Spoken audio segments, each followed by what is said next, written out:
How's it going, everybody? Well, we finally hit 1,000 subscribers, and again, I just want to say thank you very much for all the support and motivation you guys have given me to keep making videos. Leave a comment below, and I'll pick someone at the beginning of the next video, and I'll send you something nice in the mail. And with that, again, thank you, and let's start the video. Alright, so first off, let's go check out the local savers. So off to a good start. The first thing I find here is this Donkey Kong card game. I actually love collecting these, and for $1.99, whether this is complete or not, I'm picking it up. Here's a Ninja Turtles TV tray. I didn't think they even made these anymore, but this is off of the brand new Ninja Turtles. Just a random thing. Here's Reservoir Dogs. This is the 15th anniversary edition that's in like a gas can. If this was a Blu-ray, I would have picked it up. It's a fantastic movie, but it was a DVD. Here's just a bag of random weed junk in here. There is a third-party red nunchuck, which is alright, but in general, it's just a bag of trash. Here is this huge Millennium Falcon. I have no clue what year this is from, but it's pretty awesome, and it was $90, and I don't know, it just looked great. I tried to open it to get a shot, but I had no clue how to open that thing. Here are two Wii nunchucks for $3 a piece. I mean, for $3 for the pair, actually. Great deal, and they're pretty clean. Here's a Duffman, the Moe's Tavern playset. $15 is a great deal if you collect these. Here is a Wii lot that was $130. It comes with the console, a bunch of games and accessories. There is a copy of Animal Crossing and Bomberman Land in there, but overall it's just too expensive. Now, if you're looking to get into some of the rhythm games, this is a nice package. You have the drums, the mic, and two guitars for $10. I'm pretty sure there's mixed games here, but that's okay. They'll all work together, I'm pretty sure. Now, here is a knockoff Wii set.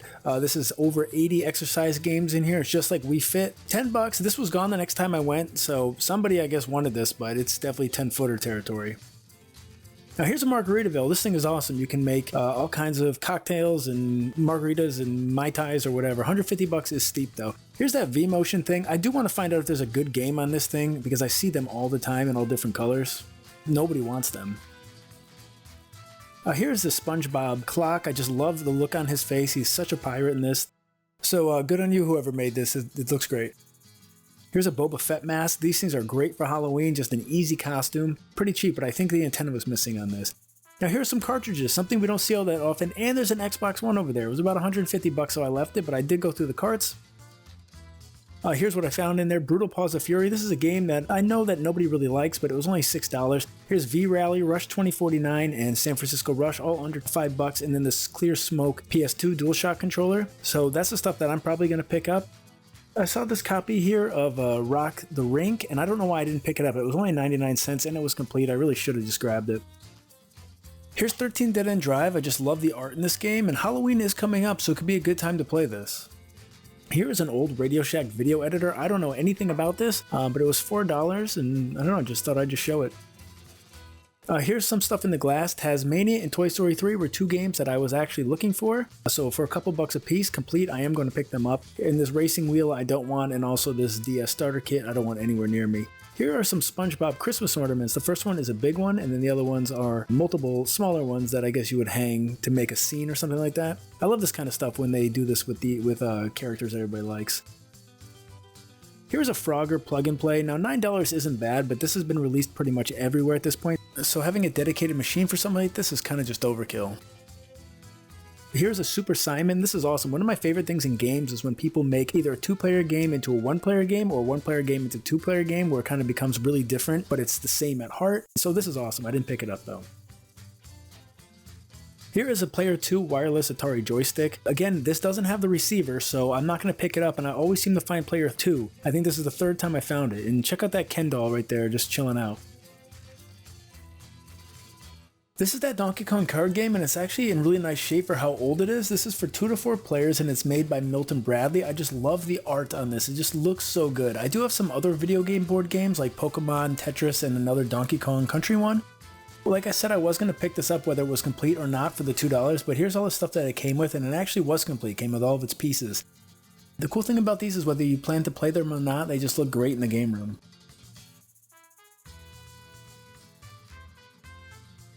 This is a smoke gray Dualshock 2 for the PlayStation 2. I just love collecting the transparent controllers or the ones that are different colors from the standard ones. Here's San Francisco Rush 2049. Now I already have this game, but the label I have is all messed up, so I bought this strictly for a label upgrade. San Francisco Rush 2049 was released for arcades in 1999 and consoles in 2000. The home console ports include Nintendo 64, Game Boy Color, and Dreamcast. 2049 is the third entry in the San Francisco Rush series. The game takes place in 2049, so it uses an art style that reflects the future in both car design and track design. This is V-Rally Edition 99. I had never heard of this game, I didn't have it, so I decided to pick it up for a couple bucks. V-Rally Edition 99 was released in 1999. It's an updated port of the PlayStation game titled V-Rally that was released in 1997. This is an arcade-style rally racing game that centers around drifting. You might think that the Nintendo 64 version upgraded from 2 players to 4 players, but it didn't. V-Rally Edition 99 uses licensed car brands and models to drive and unlock throughout the game, such as Toyota, Subaru, and Mitsubishi. This is the original San Francisco Rush Extreme Racing, and would you believe I actually do not have this game. San Francisco Rush was released for arcades in 1996, for Nintendo 64 in 1997, and for PlayStation in 1998. The game had 2 updates entitled The Rock and The Rock Netwave. All versions of this game were handled by different development studios, and because of that, they all contained different amounts of content.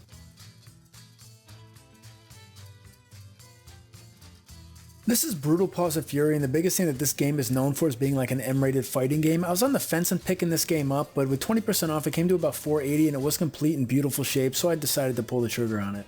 Brutal Paws of Fury was released in 1994 and came out for a ton of consoles including Sega CD, Sega Genesis, and Super Nintendo. This is a fighting game that centers around anthropomorphic animals. The game starts you off as a complete beginner, and as you fight different opponents around the island, you gain points towards your stats, you learn special moves, and gain higher belts. The password system in this game is on par with River City Ransom.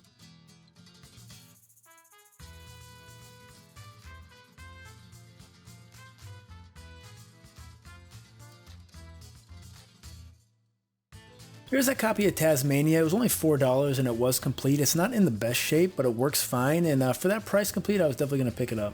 Tasmania was released in 1992 for the Sega Genesis, Master System, and Game Gear, as well as Super Nintendo in 1993. The game is a side-scrolling action platformer where you take control of Taz the Tasmanian Devil from the Looney Tunes. Throughout the levels you can use Taz's iconic twister attack to kill enemies, as well as eat random items along the way for power-ups such as chili peppers and bombs. The graphics and colors are very nice in the game, however it is quite difficult to get the feel of the game down.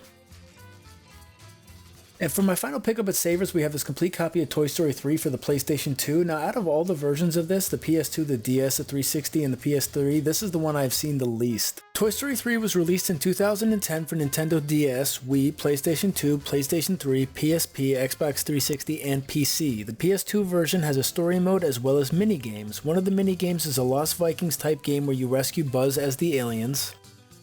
The next is a dodging game featuring Woody and Bullseye that's much like the introduction level to Back to the Future 3.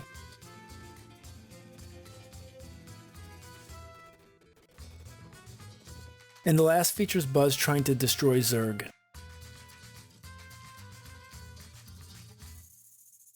And those are my most recent finds from Savers. And now it's time to hit the Salvation Army, which is the real breadwinner this week. Alright, so first we have this Daenerys Targaryen Pop. It's just a common, but I would have picked this up, except if you notice there, the dragon is missing his wing and I couldn't find it anywhere, so I left it behind. Here are 2 comic books, one's Batman and one's The Flash. I don't know anything about comic books, so these could be worth a ton, I have no idea. Here is some perfume maker. It says Pour Scent Pump and Spray, and this has some tie to Netflix. I've never seen this before, it just looked kind of weird. Here is Buzz the Mega Quiz. This is a PS2 quiz game where we all use these weird controllers. I mean, the whole set here was marked at $2.99 and it's been there for months. I guess nobody really wants it. Here's a Goosebumps Spiral Bound Notebook. This is just really 90s. I just thought it was pretty cool. Here we have some of these trading card pages, and believe it or not, it's been pretty hard for me to find these days. I've called around to a bunch of card shops and they didn't even have any, so this is just a nice way to store your Game Boy games. This is one of these things where it's just like right time, right place. I came to this place pretty late before it closed, and as I was leaving, this lady was putting this into their glass case. So there's some Game Boy Advance stuff here, and now the lady's holding this piece that's an adapter. So if you don't know, the Game Boy Advance actually does have an audio output for headphones, except it needs a special converter, and that's what this piece is. But I didn't really need any of those games. They were probably $2 or $3 a piece, and they did have this GBA SP001, the one that has the front-lit screen, but it was $12.99 and it was absolutely in beautiful shape. The lady guaranteed me it worked, which I know she had no idea if it worked. They said you can bring it back in 2 days if it doesn't work, which was nice. Again, I didn't need any of these games, but they did have this copy of Pokemon Pinball, so I did pick that up. It also had the battery cover, which you don't see that often. Here is a iPhone speaker. It's this weird monkey. I don't know exactly what this thing is. Here is a skateboard, snowboard mount for the Wii fitness board. $15. It is in the box. I think it's pretty worthless. This kind of reminds me of Tony Hawk Ride, just trash. Now here's another day in that case where I said it's just being here, the right place, the right time. There's a complete NES there for $25, which is a steal, but I already have a fine working one, so I don't really need one. There's an Xbox in here, there's a PlayStation in here, there's all kinds of stuff. I don't know what this figure is. It was missing its head. Like I always say, if something isn't permanently attached, it's most likely lost. Here are some Guitar Hero controllers. I'm still looking for a 360 one. That's a PS2 one above, and here's a PS3 one below, both of which require dongles. Now, I talk about licensing, I've talked about it before. Monopoly has done this tons of times and good for them. There's pretty much a monopoly for everything at this point. Here are some game guides. We got Gears of War. Game guides are really cool if you really love a game. They're just nice. They're pretty much like an art book as well as a walkthrough for the game. Here's Gears of War 2. Can't remember how much these were. $2.99, I don't really remember. And then on this other shelf here, there's actually Gears of War 3. Again, they're a cool thing to have if you love the game. I just hate hauling around books. Someone here apparently decided to donate their entire Twilight Zone collection. I have no clue if this is the entire series run or not, but it's quite a bit of movies. And the last time I'll say, this is just, again, right place, right time. That Resident Evil 5 was sealed. There's DJ Hero, Sonic and the Black Knight. Now, I was going to buy this at the flea market a couple videos ago, and the guy didn't want to sell it to me, so I was going to pick it up here. I think all these games are $2.99 a piece. Here's We Play, which is worthless, SpongeBob, Barbie, Wii Fit, Madden, just a bunch of 10-footers in here that you got to sort through. There's Halo ODST. Not a bad game. Red Dead Redemption, I found that a bunch of times this year. Is Halo 3, Bayonetta. Now I already had this game, so I left it behind. Here's Bioshock with the slipcover, a couple Halos. And then a game I've been looking for a while is King of Fighters 13. Love the entire series. And then here's Tekken 6, a game that I've been wanting to play that I just haven't really seen. All this stuff was complete and in pretty nice shape. Again, it was $2.99 a piece, so can't really argue with that. Then we got some Rock Band, some 10-footers here. We Fit, We Play, just trash. There's some PSP stuff down there, like some movies.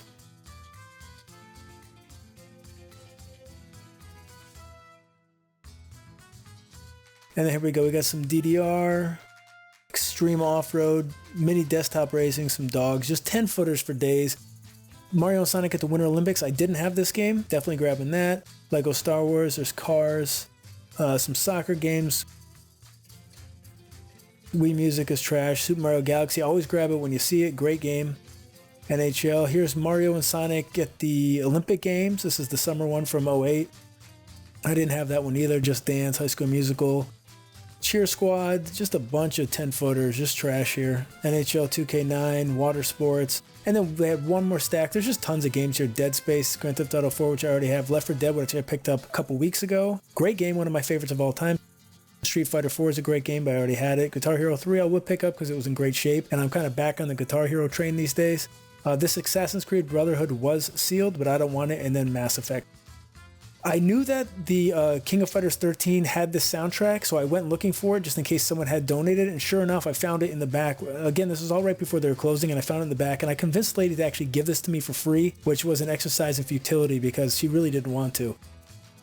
Alright, and so here's the stuff I ended up picking up. This is Mario and Sonic at the Olympic Winter Games. Again, just in great shape, a game I didn't have, and I'm just happy to add it to my Wii collection.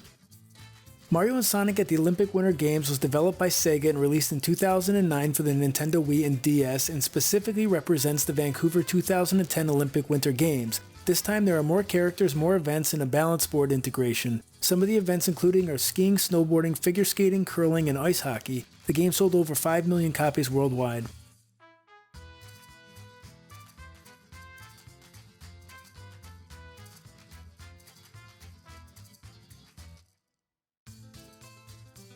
Next up is Mario and Sonic at the Olympic Games. This is the one that came out first. This is the one of the Summer Games in Beijing. The case is a little worse for wear here, but the disc is pristine. Mario and Sonic at the Olympic Games was developed by Sega and released in 2007 for the Nintendo Wii and DS, and specifically represents the Beijing 2008 Olympic Summer Games. Across both platforms, the game features 24 events and lets you compete as either Nintendo characters or Sega characters. Some of the events included are gymnastics, archery, rowing, fencing, and table tennis. The game sold over 10 million copies worldwide.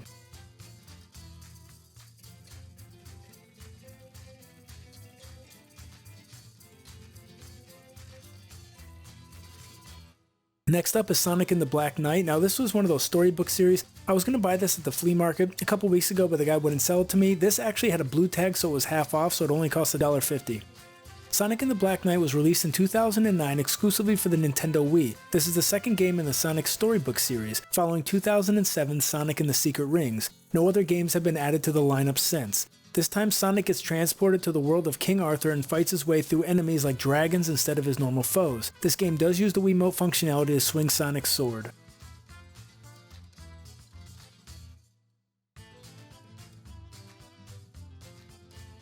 And next we have Super Mario Galaxy. This is like the staple of staples for the Wii system. This was just in great shape. The last one that I picked up had a lot of water damage, so I just grabbed this one for an upgrade. Super Mario Galaxy was released in 2007 exclusively for the Nintendo Wii. The game takes Mario through different planets and different galaxies on his quest to save Princess Peach from Bowser's kidnapping. Super Mario Galaxy marks the introductory appearance of both Luna and Rosalina. The game sold over 15 million copies worldwide, it's the best-selling 3D Mario game, and received a sequel in 2010. And those are all the Wii games that I grabbed from Salvation Army.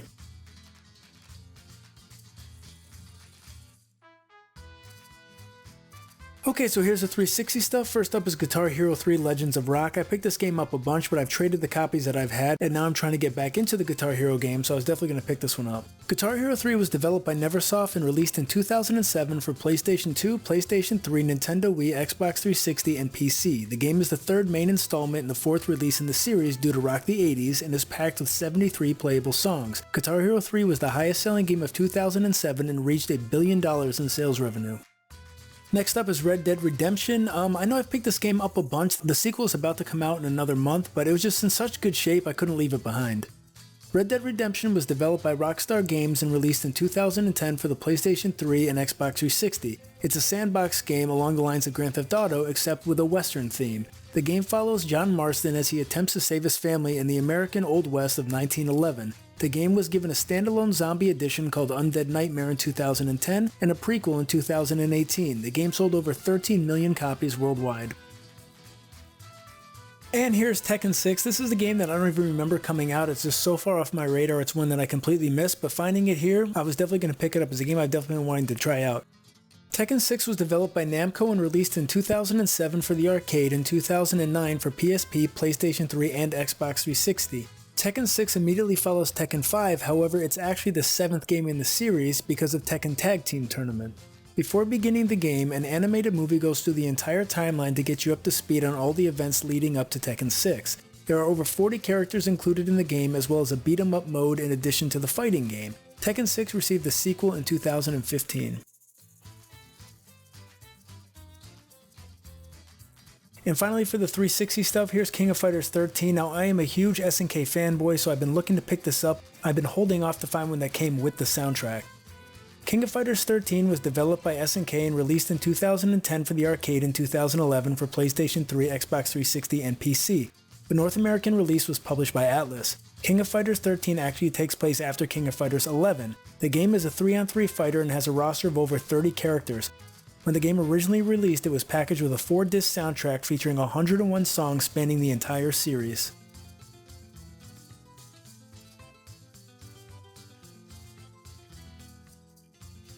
And here's a quick overview of all the 360 stuff.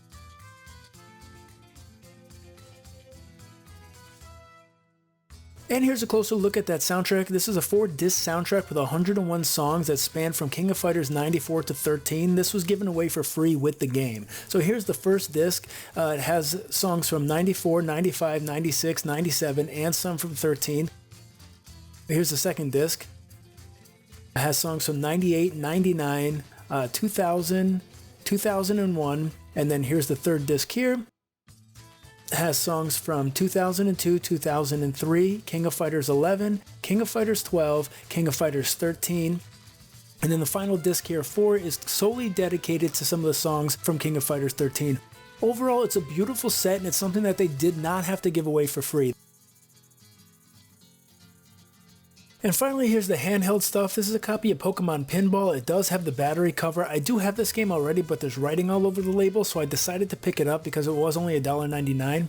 Pokemon Pinball was released in 1999 exclusively for the Game Boy Color. The game plays on two different pinball tables, red and blue, to match the Pokemon themes. There is also a Pokédex that shows your progress on collecting all 151 Pokemon that can be found in the game. Pokemon Pinball is one of 17 Game Boy Color games to feature a Rumble Pack that is built directly into the cartridge. It received a sequel titled Pokemon Pinball Ruby and Sapphire for the Game Boy Advance. And here's the GBA SP all cleaned up. It had a screen protector on it, so that's pretty much immaculate. The battery charged right up and it plays games perfectly. What have you picked up or what have you been playing lately? Thank you for watching, and as always, stay nerdy. Getting your nerd on, getting your nerd on, getting your nerd on. I got a raging nerd on.